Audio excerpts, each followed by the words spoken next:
permasalahan yang ada di desa Pasir Batang? Permasalahannya banyak. Tapi mungkin pertanyaannya, permasalahan di sektor apa? Gitu.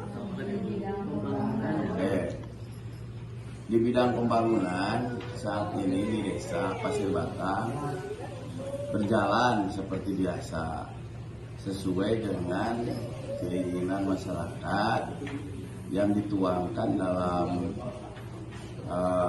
musyawarah-musyawarah, sehingga pembangunan sesuai dengan apa yang diusulkan oleh masyarakat, tetapi tidak semuanya dikarenakan dengan anggaran yang terbatas, permintaan yang begitu banyak, tetapi mungkin disesuaikan dengan dana yang ada dan skala prioritas. Jadi yang lebih membutuhkan baru dikerjakan, yang kurang dari mendesak itu dianggarkan di tahun yang akan datang. Terus langkah yang dilakukan untuk mengatasi masalah tersebut? Langkah yang dilakukan, dilibatkan seluruh masyarakat desa yang ada di Pasir Batang melalui unsur desa, yaitu RT, RW, Dimas, Ibu-ibu PKK, Karang Taruna, dan tokoh-tokoh masyarakat, tokoh agama, sehingga pembangunan yang ada di desa Pasir Batang berkesinambungan, berkelanjutan. Nanti dana desa sudah mencukupi atau tidak? selama ini dana desa untuk desa Pasir Batang khususnya tidak cukup, karena kalau harus mencukupi kebutuhan masyarakat itu harus berkali-kali lipat. Tetapi kita bisa mensiasatinya tadi, mana yang harus diutamakan dan mana yang ada jeda waktunya, sehingga pembangunan itu berkelanjutan. Nah, kalau masalah dana, baik dana desa atau gaji atau semuanya juga tidak akan ada yang cukup, kecuali kita pandai-pandai untuk memanfaatkannya, menyiasatinya supaya bagaimana bisa merata. Itu aja. Terus nanti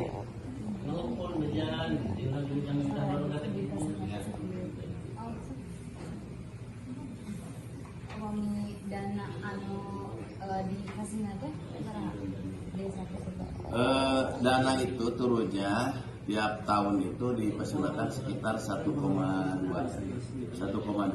M.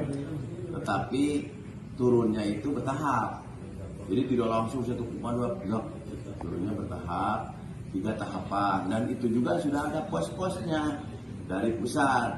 Misalnya untuk ketahanan pangan segini, untuk BLTDD segini, untuk pembangunan segini, gitu. Jadi tidak semau gue atau tidak sekahayang apa yang diminta oleh masyarakat, tidak sekemauan apa yang diminta oleh desa, tidak. Jadi semuanya juga disesuaikan dengan aturan-aturan dari pusat.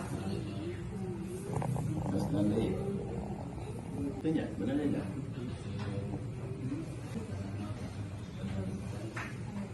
Apakah di desa tersebut terdapat ketimpangan sosial? Terus apabila ada, apa penyebabnya? Kalau ketimpangan sosial ya tergantung daripada posisi orangnya. Kalau dari desa, misalnya ada bantuan ya. Terus apabila ada, apa penyebabnya? Kalau ketimpangan sosial ya tergantung daripada posisi orangnya. Kalau dari desa, misalnya ada bantuan ya, bantuan itu ada berbagai macam. Ada PKH kemarin, ada program sembako, ada PPNT, ada langsung dari Banpres, atau dari Bantrop ya. Tetapi dalam dianggap ketimpangan itu bagaimana orang yang posisinya saat itu, misalnya begini, dapat bantuan si A misalnya, kategorinya itu melihat dari kasat mata ya, kategorinya miskin. Nah, kita prioritaskan ke mereka. Nah, ada yang protes, yang gelangnya segini, yang bawa mobil, yang bawa motor. Pak, saya nggak kebagian bantuan. Kadang-kadang merasa disisihkan mereka itu, padahal kami itu yang namanya bantuan juga melihat kepada yang kurang mampu atau tidak mampu atau kategori miskin gitu. Kalau misalnya kesenjangan ekonomi di mana-mana juga ada, tidak menutup kemungkinan. Oh misalnya di Pasir Batang nggak ada kesenjangan, ada gitu. Tapi dengan berjalannya waktu kita berusaha setiap langkah, setiap tindakan itu menyesuaikan kondisi. Misalnya begini, menyesuaikan kondisi tadi. Kalau bantuan ini udah terlalu lama di si A kan, nah dipindahkan ke si B gitu. Jadi supaya merata bantuan-bantuan atau pembangunan juga, atau misalnya ada bantuan silahu, ada bantuan misalnya irigasi, ada bantuan jembatan dan sebagainya, itu disesuaikan dengan kebutuhan yang mendesak, yang sangat membutuhkan. Itu paling aja kami masuk bingung nunanya, sebab jawabannya include gitu.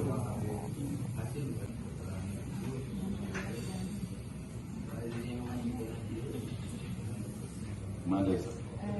Pemberdayaan apa yang dilakukan di desa? Pemberdayaan itu pemberdayaan yang sifatnya menyeluruh. Ya. Misalnya desa itu punya program. Misalnya untuk saat ini nih, program untuk masing-masing DKM mengurus ikan joplok. Semua dari 14 DKM semua ditanam ikan joplok supaya masyarakat itu berdaya. Nah, satu berdaya, terus dia itu punya pilot project, punya percontohan. Kalau kita tidak dikasih contoh, otomatis kalau misalnya hanya ngobrol aja, yo nanam iyo, tapi tidak contohan, itu akan sia-sia. Tapi ini mah, nih saya kasih contoh, ini kasih ininya, kolamnya, nih kasih ikannya, nih kasih pakannya, tinggal ngurus, nanti bersaing. Nah, dengan pemberdayaan itu, insya Allah karena kan mengubah pola pikir seseorang itu tidak bisa sesaat, tapi harus membutuhkan waktu, membutuhkan kebutuhan, membutuhkan kenyataan, pembuktian. Ada lagi di Pasir Batang ada UMKM, dari penyuluhan, bikin sale, bikin apa, terus ada lagi teh Ibu Nijar. Teh Ibu Nijar terbuat dari katuk kelor, meniran dan antanan. Nah, dari 4 jenis tersebut kan kita banyak. Tinggal masyarakat mengumpulkan katuk kelor, meniran dan antanan tersebut, dijual lah ke BUMDes. Nah, dikeringkan, dibikin teh Ibu Nijar dan dikawal atau diselalu didampingi oleh pihak Poltikes gitu. Jadi pemberdayaan itu lagi terus diupayakan supaya masyarakat itu berdaya.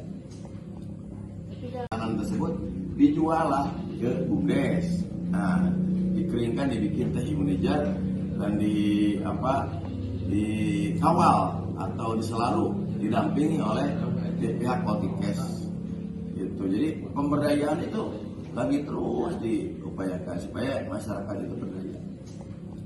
Tapi dalam pemberdayaannya nggak masalah. Gimana? Kalau dalam pemberdayaan itu kayak masalah yang terjadi atau?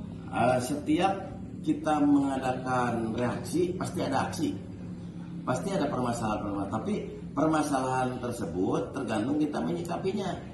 Kalau permasalahan tersebut kita ini dianggap masalah yang harus diluruskan, kita luruskan. Tapi kalau misalnya Gus dibere iyo kieu kene Gus dibere itu gitu kena, itu mah lain. Daripada terus terus dikasih modal tetapi tidak bisa berjalan, nah itu mah kita tinggalkan dulu. Seperti nengnya belajar di sekolah, kita mengerjakan soal misalnya kan, yang mudah-mudah dulu kan, yang mudah-mudah dulu. Nanti yang berat-berat mah ditinggalkan supaya nanti yang ini mudah, yang ini susah tinggalkan dulu, yang mudah dulu. Nah, nanti pemikiran jangka berikutnya. Kalau misalnya kita kutuk-kuyak tidak permasalahan, tidak akan selesai. Gitu. Itu mungkin. Apa lagi? Sok anu rada rese itu. Sudah? Gitu. Supaya inten kan yang bisa ya guru atau SMP sama. Bisa. Nah, dia bisa pertanyaan tahun dengan kabinnya Japri itu. Itulah.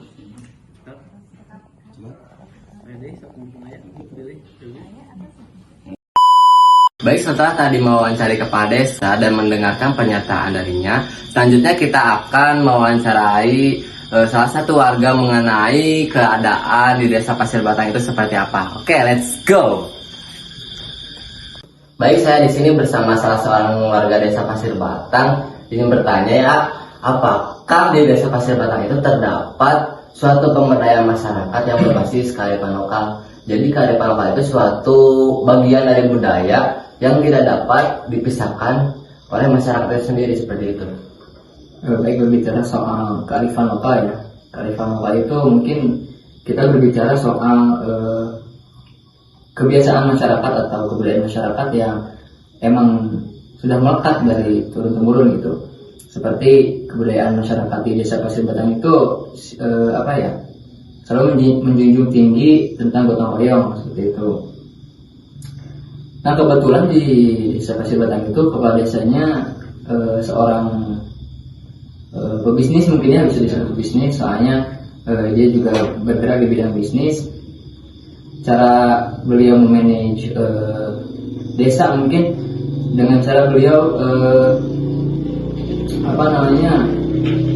memanfaatkan bisnisnya itu untuk membuka lapangan pekerjaan buat warga desa Pasir Batang. Kemudian selain itu juga beliau menerapkan juga mengimplementasikan tentang pemberdayaan ikan secara bioflok yang mungkin sekarang marak ya di masyarakat itu. Jadi secara tidak langsung beliau menjunjung tinggi rasa gotong royong terhadap masyarakat. Jadi tidak bergerak di bisnis itu sendirian. Kepala desa itu mengajak warganya untuk sama-sama berbisnis juga. Jadi tidak ada yang namanya perselisihan lah, tidak ada yang namanya sirik-sirikan. Semuanya dirangkul oleh beliau untuk ikut bersama-sama dalam bisnis itu. Seperti itu ya. Selain itu juga kepala desa Pasir Batang itu termasuk orang yang humble mungkinnya, kalau zaman sekarang tuh dia sering bersosialisasi dengan masyarakat. Jadi beliau tidak merasa ada sekat antara masyarakat dengan kepala desa gitu.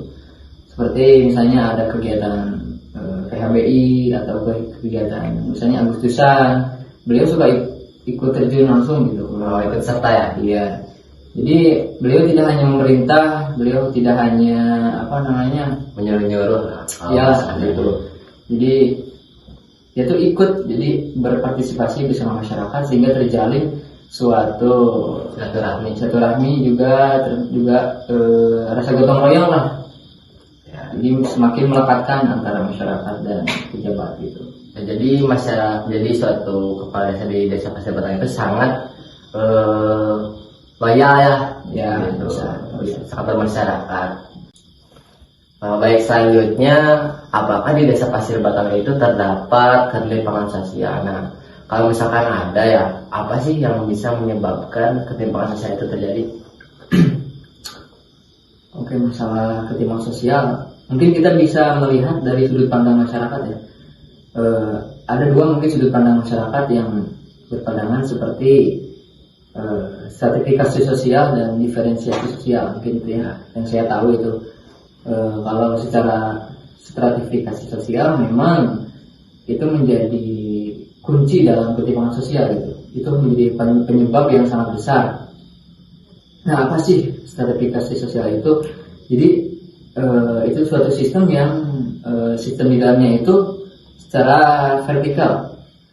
Jadi misalnya dari dalam segi pekerjaan, misalnya seorang dengan pekerjaan tentara, misalnya TNI, itu berada di paling atas. Kemudian disusul dengan kepolisian, itu disusul dengan misalnya para petani atau buruh. Nah, itu secara tidak langsung sudah membuat suatu ketimpangan sosial. Lain halnya dengan diferensiasi sosial. Jadi masyarakat yang berpandangan diferensiasi sosial, mereka cenderung lebih menyamaratakan lah. Jadi antara pekerjaan itu semuanya emang sama, cuman hanya enggak seperti stratifikasi sosial. Jadi enggak ada yang namanya paling atas, paling bawah. Jadi semuanya sama, hanya beda kelas aja gitu. Nah itu kan dari segi pekerjaan ya. Kalau misalkan dari segi ekonomi sih bagaimana di desa Pasir Batang? Dalam segi ekonomi mungkin kita kaitkan dengan bansos kemarin ya yang lagi ramai itu. Ya. Kan seperti yang kita ketahui bahwa bansos yang diturunkan dari pemerintah itu enggak tepat sasaran kan. Masyarakat Pasir Batang juga merasakan hal yang sama. Jadi seseorang dengan ekonomi yang cukup dan misalnya menengah ke atas lah, mereka justru yang mendapatkan bantuan sosial itu. Dan sebaliknya masyarakat yang memang seharusnya dapat karena ekonominya menengah ke bawah, mereka justru tidak masuk karena mungkin petugas atau yang bertanggung jawab akan hal itu lebih mengutamakan orang terdekatnya. Dan orang terdekatnya itu justru emang ekonomi udah cukup gitu. Ya, ya. Sehingga mungkin dari sana juga terjadi ketimpangan sosial mungkin seperti itu. Ya seharusnya mungkin pemerintah juga harus mendata ulang ya tentang data penduduk itu seperti apa. Lebih lebih dikontrol juga lah prosesnya seperti itu. Ya mungkin terima kasih ya waktunya. Mohon maaf apabila telah mengganggu waktu istirahatnya. Mungkin itu ya teman-teman pernyataan dari salah seorang warga di Desa Pasir Batang.